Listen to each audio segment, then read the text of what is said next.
Hey folks, welcome to the first lecture on the cranial nerves.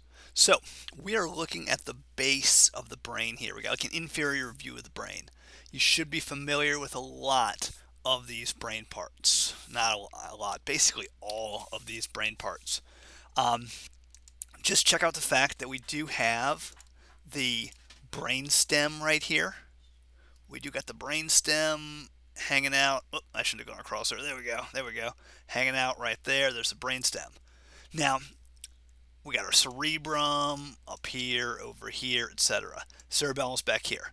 We're not too worried about the cerebellum. We are interested in the brain stem and in the cerebrum. Notice all these yellow things. Most of them are coming out of the brain stem. A couple are coming up here by the cerebrum. Now, these are cranial nerves.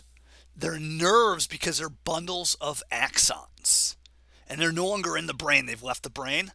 So that's why they're nerves and not tracts. And they're cranial because they are found in the skull. Now, there are 12 pairs of cranial nerves. We are going to have to know their names and their Roman numerals.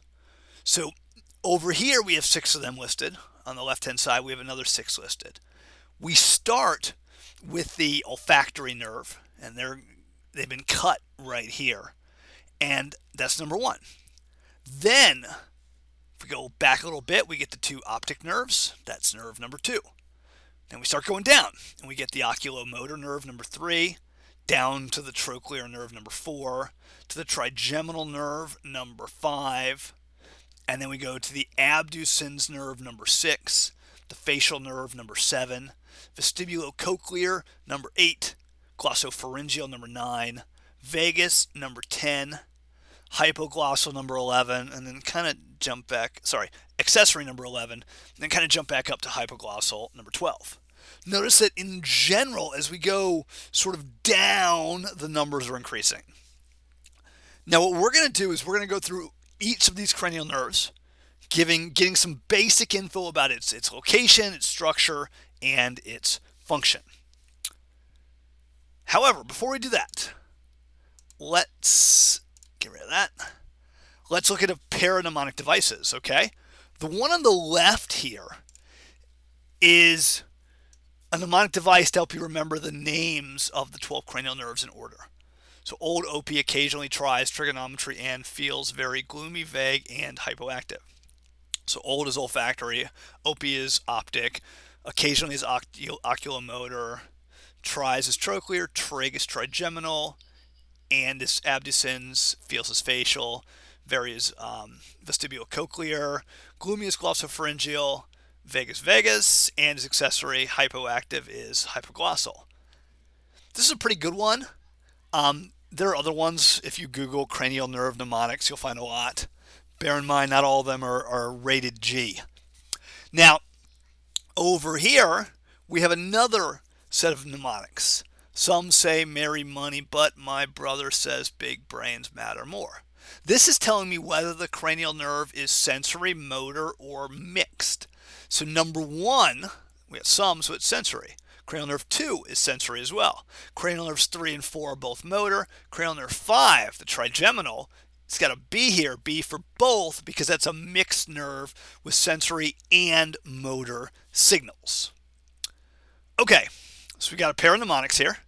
Let's start talking about our first cranial nerve. Our first cranial nerve we're going to do is the olfactory nerve. All right, cranial nerve number 1, the olfactory nerves. They are definitely sensory, carrying smell information from the superior nasal cavity to the brain. Now, the fibers of these olfactory nerves, we see these fibers right here, they are going through the olfactory foramina, which are located in the cribriform plate, and those neurons, those axons, are then synapsing on the olfactory bulb, which is then taking information by way of the olfactory tract back to the temporal lobe. So these are our olfactory nerves, cranial nerve number 1. All right, good. Got 1 down, got 11 to go. Number 2, The optic nerves. The optic nerves are sensory as well. They start in the retina of the eyeball. And they go back. They're going to go back. They're going to go through the optic canal. I don't know if you remember the optic canal. The optic canal was in the sphenoid bone. So the foramina they go through is the optic canal. I didn't put that word in the right place. That's okay. And the optic canal is going to go through the sphenoid bone. I'm going to go through the sphenoid bone. All right. Once we get through the sphenoid bone, we are going to have the optic tract. And the optic tract, we're going to become the optic tract. And right before we become the optic tract, the optic nerves enter the optic chiasm. Okay, the optic chiasm is right here. This is where some of the nerve fibers are going to end up crossing over. The medial nerve fibers cross over, the lateral nerve fibers don't. What that lets you have is contralateral fields of view. So what you see on the left with both eyes is going to go to your right occipital lobe. I can't type and talk at the same time, can I? All right, so you're going to have contralateral fields of view because of this crossing over. But not all the nerve fibers cross over, like happened for motor commands and sensory info from your body. Only some of the nerve fibers cross over. Just the medial nerve fibers cross over. And what that is going to let you do is let your right field of view go to your left occipital lobe. Let your left field of view go to your right occipital lobe. All right, good. So we got 2 nerves down. Let's see if we can knock out another one here. By the way, here we can see the 2 nerves we've done already. Let's review a tiny itsy bit. If we look here, we got the olfactory nerve coming in there to the olfactory bulb. And then we got our olfactory tract taking information from there. Then, cranial nerve number 2, we see it here.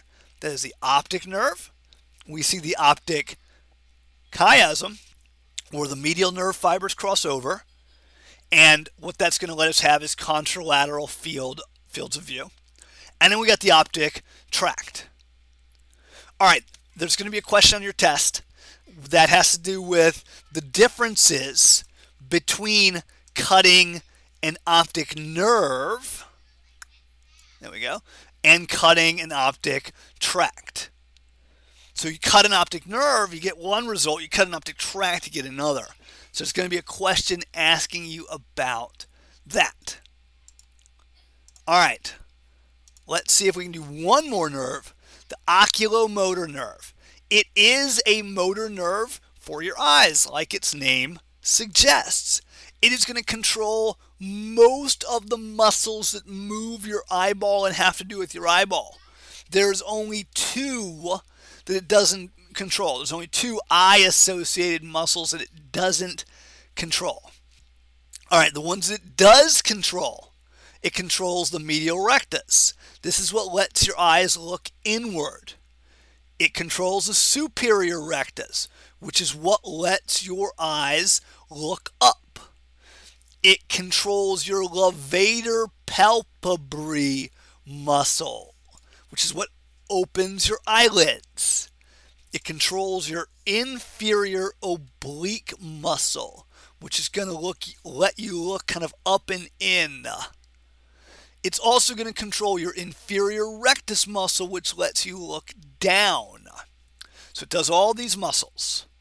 Now it also is going to do your sphincter muscles of your pupil, the muscles that contract or dilate your iris. By the way, do notice that it is coming out of the ventral surface of the midbrain, going through your sphenoid bone on the way to all these eye muscles. All right, next time we'll finish up with this guy and we'll keep on going.